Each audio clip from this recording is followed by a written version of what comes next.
Maka ya kalau ada kerugian negara, ya itu dikembalikan dalam jangka waktu 10 hari sejak dinyatakan ada temuan dari APIP. Nah, ini sangat bodoh sekali kalau PPK mau diajak kong kali kong oleh oknum penyedia.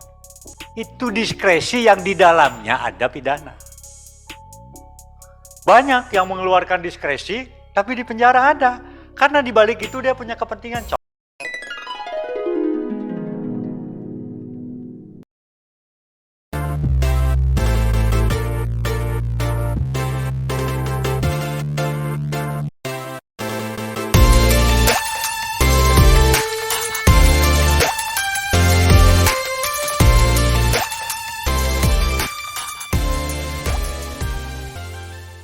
pertanyaan pertama tadi dari Pak Samsul Bahri.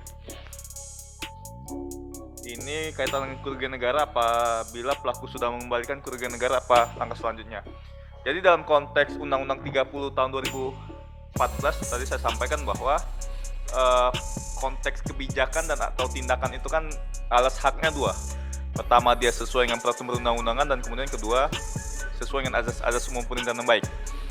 Nah, ketika kemudian dia melakukan keputusan dan atau tindakan, tadi misalnya tindakan atau keputusannya itu merugikan keuangan negara, ya sudah good faith, no conflict interest, independent, due diligence, maka ya kalau ada kerugian negara, ya itu dikembalikan dalam jangka waktu 10 hari sejak dinyatakan ada temuan dari APIP. Nah, ini mekanisme pengembaliannya dalam konteks keuangan negara kan jelas di Undang-Undang 17 tahun 2003 dan Undang-Undang 1 2004 tentang perbendaharaan negara. Tapi memang bingkai dari Undang-Undang 30 tahun 2014 ini adalah tadi, dia harus azas umum pemerintahan yang baik. Jadi kalau kemudian dia itu ada niat jahat, memperkaya diri sendiri atau orang lain sehingga merugikan keuangan negara, ini nggak bisa masuk yang rezim administrasi pemerintahan tadi.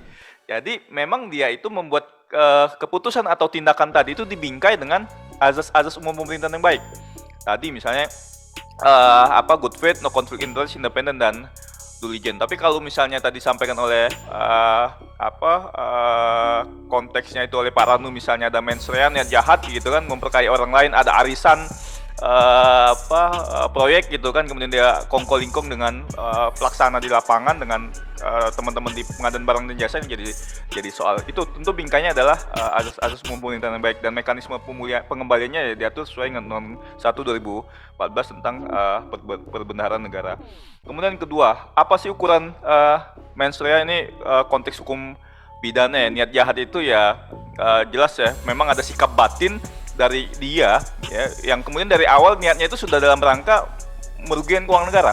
Jadi sikap mental seseorang ya, menurut Profesor Sudarto dalam bukunya Hukum Pidana itu jelas, sikap mental seseorang dalam rangka melakukan tindakan ya, atas kewenangannya untuk kemudian jahat untuk merugikan keuangan negara. Nah, ini mens rea itu memang harus dibuktikan di pengadilan. Jadi ada niat jahat atau tidak, itu tentu harus ada mekanisme pembuktian ya, dengan kemudian alat-alat bukti yang memang harus dinyatakan bahwa dia memang ada niat jahat. Misalnya tadi apabila sudah disetting siapa pemenangnya, siapa yang kalah, siapa yang maju gitu kan. Kemudian ada perjanjian kesepakatan tidak tertulis, pembagian fee dan lain-lain, tentu ini jelas ada niat jahat dan itu harus melalui mekanisme pembuktian. Kemudian yang ketiga terkait diskresi. Masalah diskresi ini dikhawatirkan berpotensi. Nah, Undang-Undang 30 2014 pasal 24 itu jelas bahwa diskresi itu boleh dilakukan asal 4 hal. Yang pertama adalah tidak boleh bertentangan dengan perundang-undangan. Kedua itu dalam rangka mengatasi stagnasi pembangunan. Yang ketiga itu dia dilakukan dengan azas umum pemerintahan baik. Dan yang keempat itu tujuan diskresinya sesuai dengan maksud dari diskresi itu. Nah, tapi kemudian kalau dalam konteks teori kan diskresi itu sebenarnya ada kemanfaatan yang sedang dibela oleh pejabat, sehingga kemudian dia menegasikan peraturan perundang-undangan, dan ini diakomodasi di Undang-Undang Cipta Kerja ya, karena memang kalau kemudian pejabat itu boleh diskresi tapi kemudian harus sesuai dengan peraturan perundang-undangan, ya berarti bukan diskresi, karena prinsip diskresi itu adalah adanya dogmatic head, kemanfaatan yang bertentangan dengan kepastian hukum. Nah, misalnya konteks tadi itu ya, saya lihat di PU itu ada masalah kaitan dengan perizinan PLTA, pembangkit listrik tenaga air. Ini investasinya sudah besar, kemudian dalam rangka ketahanan energi kita, kemudian memanfaatkan energi baru terbarukan dalam rangka kedaulatan energi, tapi memang dia nggak punya izin penggunaan sumber daya air. Nah, di Undang-Undang Sumber Daya Air itu kalau tidak ada izin pidana. Nah, ini akhirnya bisa diskresi Pak Menteri PU kira-kira bisa lah memilih, ya sudahlah ini kita negasikan ketentuan pidananya ya tentu harusnya tetap izin ya, ketentuan pidana itu ranah APH, tapi kemudian dia memberikan izin pemutihan lah. Jadi kegiatan-kegiatan usaha yang kemudian layak teknis, tidak merusak lingkungan, sudah ada pertimbangan teknis dari balai-balai di daerah, kemudian proyeknya strategis nasional sudah, kemudian diizinkan. Sama seperti IMB, kan praktek diskresi sudah lama sebenarnya. IMB itu kan kalau orang membangun tanpa izin, itu pidana juga ya, pidana bangunan gedung. Tapi ini ada bangunan-bangunan yang memang ya udah terbangun, ketelanjuran, sudah dibangun, kemudian dia lupa ngurus izin gitu kan. Nah, kalau kemudian dibongkar, padahal ini misalnya konteksnya ada kemanfaatan umum gitu kan, masjid gitu kan, atau gereja gitu kan, ya sudahlah, akhirnya diputihkan IMB-nya diterbitkan sepanjang dia tidak sepadan sungai, kemudian layak teknis, layak lingkungan, dan seterusnya. Sudahlah, ini soal-soal administratif yang dimungkinkan. Nah, tapi tadi tetap bingkai diskresi itu ya tidak boleh ugal-ugalan. Lillahi ta'ala ya, good faith ya, no conflict interest, independent, dan due diligence. Jadi untuk memutuskan ini diambil sikapnya atau tidak, itu berdasarkan ya ada kajian. Tentu misalnya dengan masukan dari pakar ya, misalnya dari perguruan tinggi bagaimana ini yang dilakukan oleh Menteri PU, mengundang kami dari Untar, dari Brawijaya, dari UI, memastikan itu sudah Pak Dirjen, tidak apa-apa. Ini kalau kemudian dihentikan, ini sutetnya berhenti di Jawa Tengah, listriknya juga akan padam, membahayakan kepentingan elektrifikasi. Jadi kalau soal-soal izin tidak ada soal. Toh dia sudah punya AMDAL, lahannya sudah sudah clear and clean, kemudian sudah tidak ada masalah dari pertimbangan teknis di balai. Ini soal administratif. Nah itu Pak Samsul, artinya memang ya diskresi ini ada potensial moral hazard. Tapi kemudian moral hazard itu ya tadi dibingkai dengan 4 syarat tadi itu. Itu saya kira dari saya, Pak Ses. Pertanyaan ke saya cuma Pak Samsul Bahri. Terima kasih Pak Ses. Terima kasih. Mungkin ada satu contoh diskresi yang dilakukan oleh kami juga, Pak Reddy. Jadi Pak Sarikan Modern Muara Baru, Pak, yang dibangun itu kan setelah dibangun baru nanti dinilai, diserahkan ke Kementerian Keuangan, baru nanti setelah Kementerian Keuangan nilainya baru boleh dimanfaatkan begitu kan. Nah, waktu itu kita manfaatkan dulu, Pak, gitu ya, diskresinya ada penunjukan di sana, manfaatkan, kemudian dihitung oleh APIP juga waktu itu, udah supaya para pedagang berjualan, kalau enggak dia akan kosong selama 6 bulan nggak dipakai misalkan begitu. Nah, itu yang dilakukan oleh kami, jadi diskresinya, dan setelah itu kita buatkan PKS-nya, tapi ada klausul di situ, kalau ada kurang lebihnya harus ditanggung oleh si pengelola. Kalau kurang ditambah, kalau lebih ya dihitungkan untuk sewa tahun periode berikutnya. Itu yang kami lakukan, itu diskresi yang pernah kita lakukan kaitan dengan hal ini, karena kemanfaatannya itu yang kita lihat di sana. Baik, sekarang Pak Anu silakan Pak. Ya. Terima kasih. Saya tambahkan terkait diskresi nih. Jadi diskresi itu begini. Kalau kita bicara diskresi, itu berarti positif. Kalau negatif berarti korupsi, penyimpangan. Diskresi itu tidak bisa dipidana. Tidak bisa diproses secara pidana. Nah sekarang jadi masalah, kok Pak ada yang mengeluarkan diskresi tapi dipidana. Itu diskresi yang di dalamnya ada pidana. Banyak yang mengeluarkan diskresi tapi di penjara ada. Karena di balik itu dia punya kepentingan. Contoh begini. Misalkan saya seorang menteri, atau contoh beginilah. Ada diskresi ketika Kementerian Agama. Pak Surya Dharma Ali misalkan. Dia mengeluarkan diskresi. Orang yang tidak jadi berangkat haji harusnya diisi sama siapa? Urutan berikutnya. Diskresi keluar, tapi keluarganya diskresi bukan. Itu adalah penyimpangan. Contoh lagi diskresi. Ada seorang bupati, gubernur diskresi. Atau misalkan contoh begini, diskresi terkait pasar, ya. Karena untuk kepentingan dagang dikeluarkan. Tapi di balik itu, menterinya atau siapapun nanti nerima uang.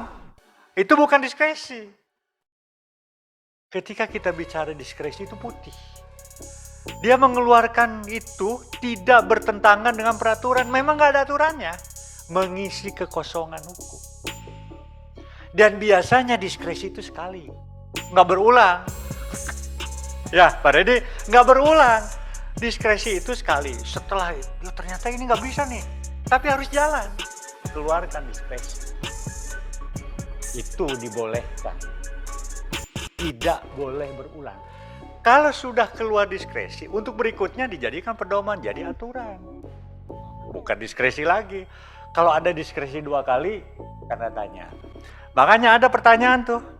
Terkait dengan diskresi, tentu bagi kejaksaan tidak begitu saja menerima diskresi yang dilakukan oleh pejabat negara. Maksudnya tadi, diskresi ini benar nggak? Harus melalui proses. Baru diperiksa awal, kan ini kan diskresi. Belum ditanya. Karena saya pernah menemukan dikeluarkan diskresi oleh seorang pimpinan unit tertinggi. Tapi di belakang itu ujung-ujungnya koleganya menerima keuntungan. Bukan saat itu, setelah selesai. Menerima manfaat untuk pribadinya itu di luar itu. Itu bukan diskresi. Itu kejahatan. Pokoknya diskresi itu bersih deh. Nggak ada kepentingan sedikit apapun. Baik kepentingan diri sendiri, kepentingan organisasi, kepentingan kolega, hanya untuk kepentingan masyarakat. COVID nih, hati-hati.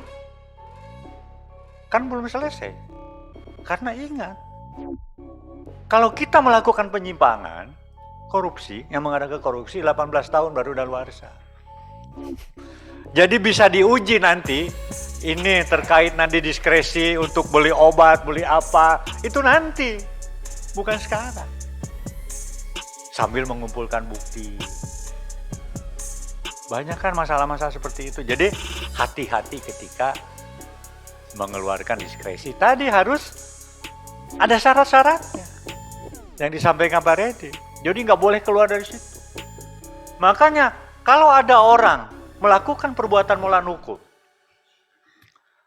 kemudian masyarakat umum terlayani, negara nggak dirugikan, nggak ada korupsi, hapus perbuatan melawan hukumnya itu. Nah biasanya yang diskresi itu kepepet banget. Sebelum diskresi itu kan mendadak nih, jam 12 malam nanti harus kumpulkan semua. Ahli pakar propam kumpul. Oke. Jadi kalau disalahkan satu kantor. Tapi yang saya sering temukan di dalam menangani korupsi, diskresi yang di dalamnya ada kejahatan. Ada niat jahatnya. Dibungkus dengan diskresi. Itu pertanyaan yang nomor 1 poin D. Ya, kemudian untuk mengatasnamakan kepentingan umum kan sudah dirasakan, umumnya merasakan ya. Nah, kalau terkait 140 penyimpangan, walaupun itu nanti 140 penyimpangannya saya sampaikan nanti setelah Lebaran.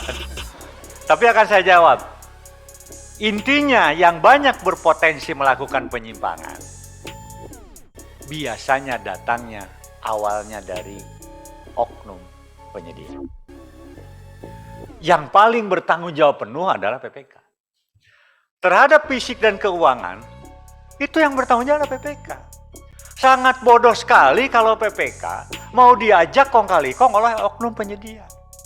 Saya ketika membuka sebuah laptop KPK, HPS, itu dibuatkan oleh penyedia. Benar nggak? Salah kan? Jadi sudah disetting. Dan ketika saya menjadi pejabat di daerah, nggak ada satupun pengusaha yang mau datang ke saya. Rugi, nggak ada untungnya. Malah dimarahin. Mohon maaf ya. PPK belum kenal, datang. Misalkan nih Pak Sis, saya harus contohkan praktek kan. Pak Sesdijen nih, sebagai KPA, datang tuh perkenalan. Pak, ingin berkenalan. Ya, Bapak HP-nya kok udah lama gitu. Mulai dari situ. Kok sepatu Bapak agak miring-miring dikit tuh. Nah, mulai pinter, itu udah banyak. Jadi dia itu sudah mulai mendekat. Makanya kalau dulu Pak Hugeng, Pak Lopa kan dikasih tuh ketika di Medan katanya Pak Hugeng menjadi Kapolda di rumahnya itu sudah tersedia. Nah itu penyedia. Jadi di sini yang banyak berpotensi melakukan penyimpangan itu siapa? Dari oknum penyedia. Tapi terbawa arus adalah PPK-nya. Saya ambil contoh, ada seorang PPK, seorang kepala kantor yang menerima uang korupsinya itu hanya 10%. Contoh begini, harus diberikan contoh ini, pengadaan lift ketika saya jadi Kajari Semarang. Itu bertahun-tahun kan, jadi dilakukan penyelidikan berhenti. Saya bukan menjelekan yang lama. Suatu saat ada laporan lagi. Saya penasaran juga, kok ini kenapa lapor terus gitu kan. Telusuri, cek liftnya. Dilihat, saya lihat liftnya itu merek Fuji. Tapi stiker. Saya cabut. Saya tanya. Tadinya belum apa-apa, ini sudah sesuai ketentuan gini-gini. Cabut, merek apa? Nggak ada merek, Pak. Coba buka jalan. Di dalamnya itu bukan tulisan Jepang. Tulisan Cina. Mulai dari situ kan? Terus telusuri. Anggarannya berapa? Anggarannya dulu kejadiannya kan tahun 2000-an. Masih murah gitu. Itu kejadian tahun 2000-an, saya jadi Kajari Semarang itu kan 2010 ya. Nah, saya cek. Anggarannya berapa? 1.370 juta.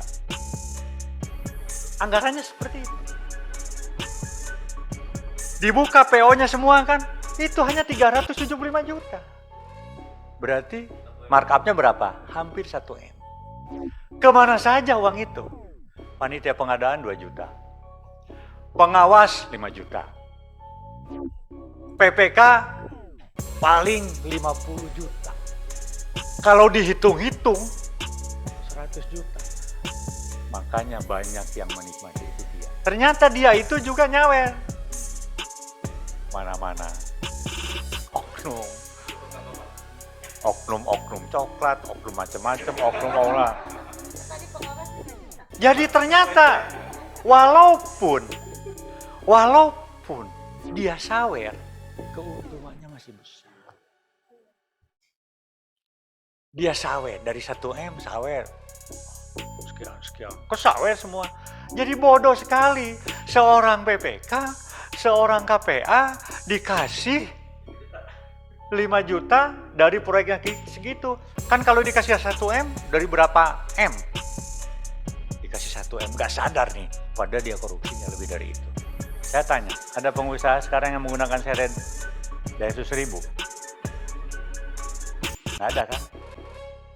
Pengusaha Alphard, Rubicon, bukan iri. Banyak pengusaha itu yang putih. Saya bicara oknumnya. Mereka itu mengeruk keuntungan dengan cara awalnya dia ngasih sepatu, catat. Ngasih jam, catat. Dihitung nanti dengan proyek. Nggak ada yang gratis. Balik modal. Tapi dihitung-hitung untungnya itu masih besar. Jadi dia masih bisa beli Fortuner. Sementara PPK-nya pakai doyok. Nah ini salah satu contoh. Jadi pihak mana yang paling banyak berpotensi melakukan penyimpangan? Awalnya adalah dari oknum penyedia, tapi yang bertanggung jawab penuh adalah PPK. Karena sekecil apapun ada penyimpangan, PPK itu tanggung jawab. Tapi kita harus surprise. Harus apresiasi kepada PPK yang sudah mau menjadi PPK. Kalau nggak ada PPK, proyek nggak jalan. Maksud saya mewarning, jangan sampai PPK itu terbawa arus hanya dengan iming-iming. Ya, sedikit, tapi dia sebenarnya itu dimanfaatkan, dijadikan boneka. Teken. Ada yang meninggal lagi, aduh. Pengawas, konsultannya ini pinjem bendera. Pengawasnya saya nggak melaksanakan, tapi saya subkontrakan kepada teman saya. Dia juga terima. cuma terima 5 juta, 5 juta, 5 juta. Dihitung itu nggak nyampe 200 juta. Tapi nyawer kayak orang, kayak Sinterklas kan. Kayak Robin Hood gitu. Jadi saya harus panjang lebar menyampaikan contoh seperti ini. Di lapangan banyak yang terjadi seperti itu. Jadi tolong kepada PPK, itu harus bisa dideteksi sejak dini. Kalau ada orang yang memberikan sesuatu itu patut diduga. Nggak ada makan siang gratis. Nggak mungkin kalau kita bukan PPK, itu dia datang. Nggak mungkin. Pasti ada sesuatu. Salam tempel dulu, salam tempel. Oh rezeki, bukan rezeki, itu racun. Bukan rezeki. Rezeki nggak boleh ditolak katanya. Itu racun. Yang namanya rezeki itu yang sah-sah. Ya, ingat itu, jangan sampai anak cucu kita itu darah dagingnya itu tercampur dengan uang-uang yang haram atau subhat. Harus kita berusaha yang bersih. Ya, itu 140 penyimpangannya nanti. Karena dari mulai markup, dari pengaturan, dari intervensi dari oknum, LSM, oknum dari Senayan, ada itu. Ya karena banyak terjadi, kan buktinya masih banyak yang dipenjara kan yang gitu. Saya bicara itu orang-orang yang sudah inkrah, bukan bicara yang aktif. Saya kira itu. Yang lainnya coba tadi ada yang harus dijawab. Yang bawah. Yang bawah? Yang panjang. Panjang. Nah ini kan memang kalau ada penyimpangan, jangan khawatir. Kalau masih sepanjang penyimpangan itu administrasi. Kalau toh ternyata media LSM ini mempublikasikan, lihat dulu LSM-nya yang mana. Kalau saya sudah bisa melihat yang level mana nih. Jangan-jangan dia menakut-nakuti. Jangan sampai korupsi itu karena kita ada desakan. Kita ngasih sama oknum. Duitnya dari mana? Ngambil dari proyek, malah korupsi. Jangan takut dipublikasikan. Tidak usah takut. Sepanjang kita benar. Kalau ternyata ada penyimpangan pelanggaran hanya administrasi ya Pak Reni ya, kan nanti bisa diperbaiki. Jangan takut. Makanya Direktorat D itu mendampingi sampai yang seperti itu. Ada oknum LSM, ada pernah juga ini terjadi di salah satu kabupaten di Garut. Ada seorang LSM datang, lagi dibangun pesantren. Si oknum ini datang, saya tanya menggunakan apa itu mobilnya? Ngaku-ngaku dari KPK. Kebetulan pesantren itu sepupu saya. Saya tanya, yang datang ke situ itu pakai mobil apa? Pakai mobil kolbak buntung katanya. Yang buntung kan, yang udah jelek katanya. Ah, KPK nggak mungkin. Terus nyatet katanya. Nyatet gini saya bilang, kalau ke situ lagi, bawa masuk ke rumah, kasih makan, kasih kopi supaya agak lama. Telepon saya bilang tangkap. Itu caranya. Tapi nggak datang lagi. Kalau datang lagi, siapkan, masak dulu kan. Kalau lama-lama, kopi, habis kopi, terus pokoknya ada kue apapun, ini kan, makan nanti, masak dulu ya kita bakar ikan segala macam gitu. Tapi sambil telepon, tangkap. Itu adalah oknum. Ini saya juga curiga. Ini oknum. Ya. Jadi ini level yang mana ini medianya itu? Level yang mana? Jadi jangan takut intinya. Jangan khawatir lah. Ya, 1 atau 8. Kalau yang 1 biasanya kayak gini. Kalau yang bertanya, ini saya beritakannya, nah itu curiga. Jangan Pak, jangan. Akhirnya gini. Akhirnya dijadikan ATM. Kalau Bapak dan Ibu semua sudah sekali saja dijadikan ATM, sampai pensiun itu akan dijadikan ATM. Ingat tuh. Banyak yang korupsinya hanya 200 juta. Dia sudah jual rumah, jual sawah, jual apa. Karena apa? Setiap ada kebutuhan telepon, dijadikan ATM. Dan mereka ketika dikasih, paham. Ngasih berarti duitnya enggak. Ketika dia nerima duit. Contoh misalkan, oknum wartawan. Kita ngasih 1. Ke sana. Datang 2, 3, 10 datang. Setelah itu nanti bulan depan datang lagi. Terus-terusan. Ya Pak Redi, itu dalam praktek. Saya itu hanya punya sedikit pengalaman 33 tahun lah. Jadi itu tolong Bapak dan Ibu semua, LSM, wartawan itu ada capnya. Kalau yang benar, media yang benar itu nggak nanya. Nggak konfirmasi lihat fakta, ya beritakan aja. Nanti terus kita hak jawab. Ya, hak jawab kita. Nah, baru hak jawab kita bersurat. Jadi yang satu ini fakta adanya, terus kita dijawab bahwa ini prosedur. Tapi kalau datang misalkan ini mau diberitakan, enggak, sudah bawa borgol aja nanti langsung. Itu kan tawaran. Ada juga nanti kiat bagaimana mengatasi oknum penegak hukum dalam proses pengadaan barang jasa. Ngabuburit. Oke, terima kasih. Kalau dengan saya panjang terus ngobrolnya. Karena bukan kayak ini, kayak ngobrol gini aja. Pengalaman aja. Ya punya sedikit pengalaman kan harus digetok tularkan.